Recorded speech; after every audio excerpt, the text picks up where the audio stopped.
लेकिन राहुल गांधी को लगता है कि पूरा का पूरा चुनाव फिक्स है। राहुल गांधी ने एग्जैक्टली क्या कहा है, मैं आपको बाइट सुना देता हूं राहुल गांधी की और फिर आपका रिएक्ट लेता हूं। राहुल गांधी की बाइट प्ले करिए।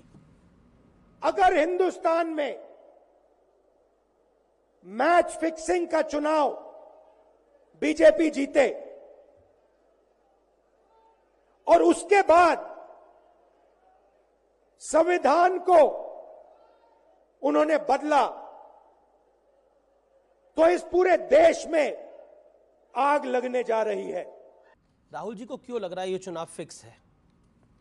देखिए, जिन्होंने हार पहले मान ली हो, कभी ठीकरा न्यायालयों पर फोड़ते हो, कभी इलेक्शन कमीशन पर फोड़ते हो और कभी ईवीएम पर फोड़ते हो, वो अपने गिरेबान में नहीं झांकेंगे कि कांग्रेस कहां कहां गलत है। आज ये कांग्रेस पार्टी नहीं रह गई, ये आरएसवीपी पार्टी बन गई है। RSVP, Rahul Sonia Vadra Priyanka party. और इसीलिए कांग्रेस पतन की ओर आगे बढ़ रही। भारत का लोकतंत्र भारत की ताकत है। आज अगर एक ट्राइबल इलाके से आने वाली महिला अपनी काबिलियत के आधार पर पार्षद से लेके विधायक और विधायक से लेके देश के राष्ट्रपति के पद तक आती हैं, तब ये महिलाओं को अपमानित करते हैं। अगर जम्मू कश्मीर में पंचायती राज के चुनाव हो जाते हैं, डीडीसी के चुनाव होते हैं, तब इनको लोकतंत्र वहाँ दिखता नहीं है। अगर ये कहीं पे चुनाव जीत जाएं तो राहुल गांधी की जीत है, अगर हार जाएं तो इलेक्शन कमीशन पे ठीकरा फोड़ो या ईवीएम पे ठीकरा फोड़ो। पर राहुल जी को विश्वास क्यों नहीं है? ईवीएम पर विश्वास क्यों नहीं? उनको क्यों लग रहा है कि फिक्सिंग होती है? वैसे आप सबको पता है ईवीएम कौन लाया था? कांग्रेस लाई थी। कांग्रेस लाई थी। राजीव गांधी जी की सोच थी। अब राजीव गांधी की सोच को अगर राहुल गांधी जी ना माने तो मैं क्या करूं? एक सवाल आपने बोला कि ईवीएम राजीव गांधी लेकर आए, लेकिन अब राहुल गांधी गारंटी लेकर आए हैं अपने मैनिफेस्टो के अंदर। उन्होंने बोला है 25 गारंटियां हैं और 5 न्याय देंगे हम। गारंटी कौन दे रहा है? राहुल जी दे रहे हैं, खड़गे जी दे रहे हैं। गारंटी वो दे रहा है जिसकी अपनी गारंटी नहीं है। और मैं थोड़ा सा आपको उदाहरण दे सकता हूं। राजस्थान में इन्होंने गारंटी दी, फेल हो गए। छत्तीसगढ़ में गारंटी दी, फेल हो गए, बाहर चले गए। इन्होंने हिमाचल प्रदेश, कर्नाटक में गारंटी दी, वहाँ सरकारें बनाई और हिमाचल प्रदेश के इनके विधायक छोड़ के चले गए। हालत देखिए कांग्रेस की। ये गारंटी इन्होंने पिछले बार भी दी थी, कहा था 72,000 रुपया हर महिला को देंगे। दिया क्या? लोगों ने विश्वास ही नहीं किया। देश में एक ही गारंटी चलती है, वो है मोदी की गारंटी।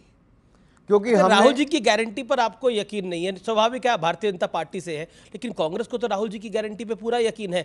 और वो कह रहे हैं कि इस बार सरकार जब आ रही है, वो कह रहे हैं जब कांग्रेस की सरकार आ रही है तो एक और गारंटी दे रहे हैं, वो है कि जातिगत जनगणना की गारंटी, नौकरी की गारंटी। आप इंदिरा गांधी जी का प्रधानमंत्री रहते हुए लाल किले की प्राचीर से भाषण निकालिए।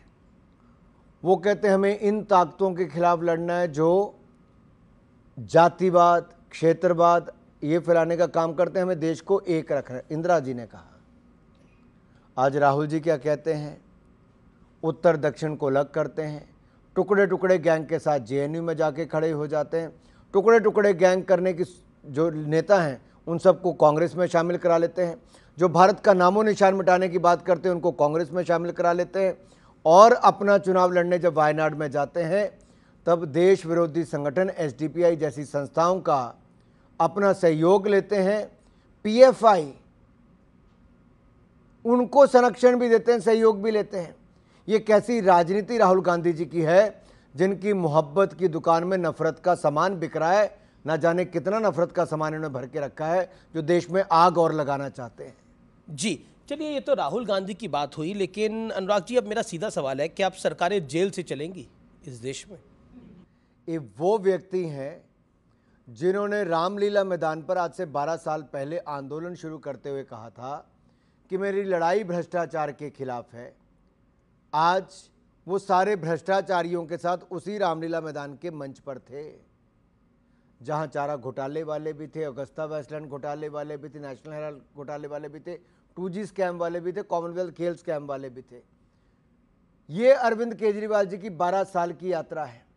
जो कहते थे कि नैतिकता, आज कहीं नजर आती है नैतिकता?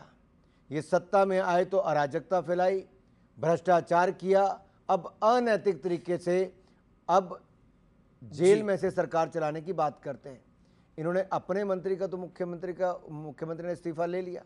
आज इनकी स्थिति ये है कि इनका विधायक जेल में, इनका पार्षद जेल में, इनका स्वास्थ्य मंत्री जेल में, इनका जेल मंत्री जेल में, इनका शिक्षा मंत्री जेल में, इनका शराब मंत्री जेल में, इनका उप मुख्यमंत्री जेल में, और इनका कट्टर बेईमान अरविंद केजरीवाल जी जो मुख्यमंत्री वो भी जेल में है।